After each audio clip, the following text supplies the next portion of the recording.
safe. He says, in our country, people offer Prasad, that is sweets that are ascribed to the idols and then distributed. Is that allowed? Kindly give the dalil, meaning the evidence, as the native Indian sheikhs and various speakers say that it is haram and should not be taken. First of all, is the food that we consume affected by what people do? Meaning, if there's an apple on a tree, does it matter who picks it up? Whether he's a Muslim or a non-Muslim or an idol worshiper or not?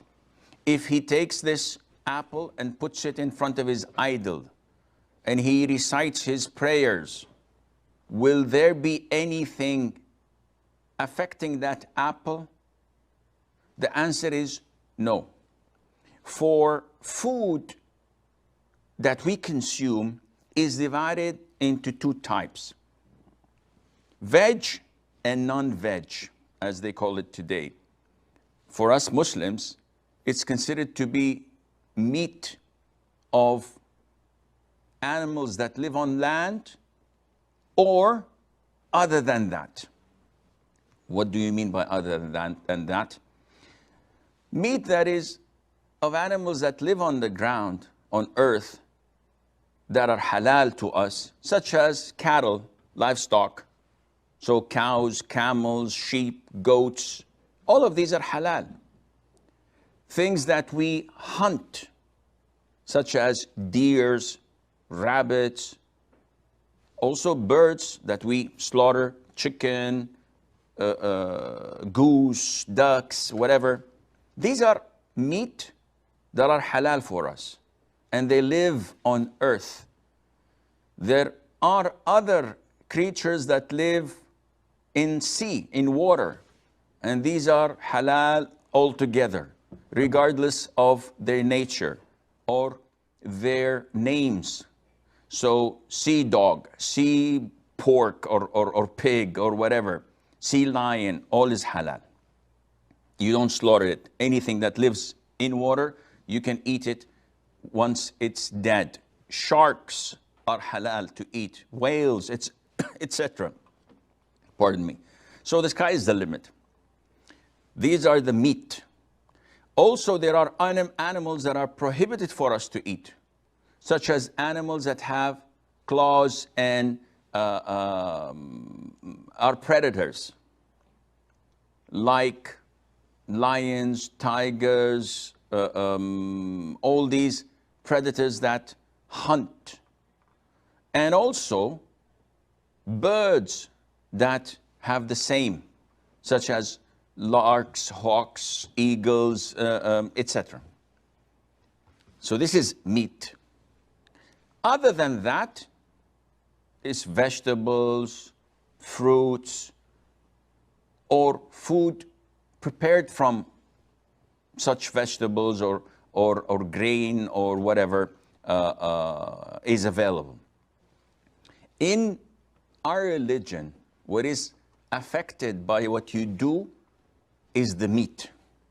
So if I slaughter a dog, I cannot eat that, even if I say Bismillah, Allahu Akbar. If I find a cow that fell off the cliff and died, I cannot eat that because it's not slaughtered and the name of Allah was not mentioned. So we have two conditions for slaughtering, and that is, we say Bismillah, the name of Allah is mentioned, and it is slaughtered. The throat, the passage of the air, and the two main veins. This is Islamic. There is another condition which is regarded to the person executing this task, and that is the person who is actually slaughtering. He has to be either a Muslim, a Jew, or a Christian. We cannot eat anything else slaughtered by any person. Now, let's move on to other veg food. So again, back to the example of the apple. If a person puts an apple in front of his idols, he does his prayers, he prostrates and bows to it, and then takes the apple. The apple itself is halal. Nothing has changed. Oh, Sheikh, he did his prayers. He worshipped other than Allah. Okay, this is his problem. The apple is still an apple.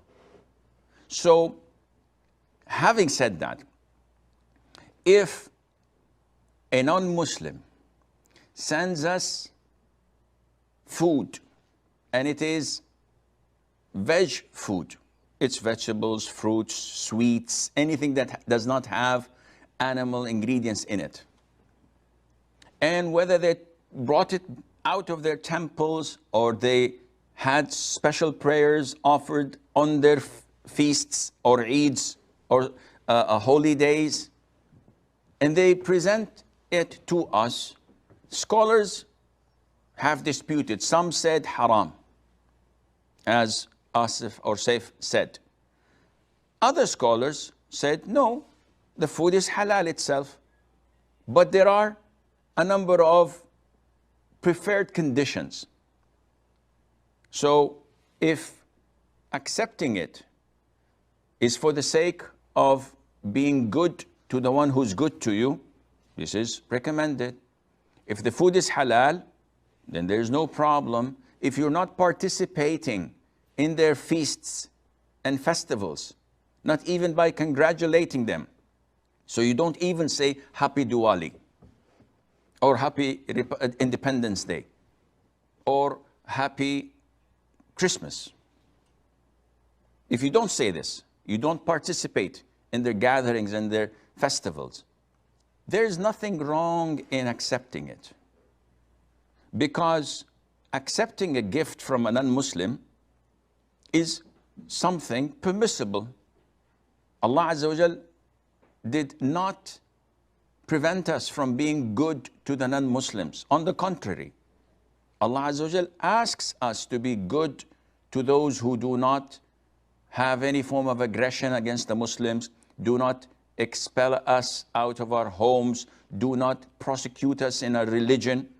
We have to be kind to them. We have to be nice to them. This is part of our religion. And this is what was done by the companions.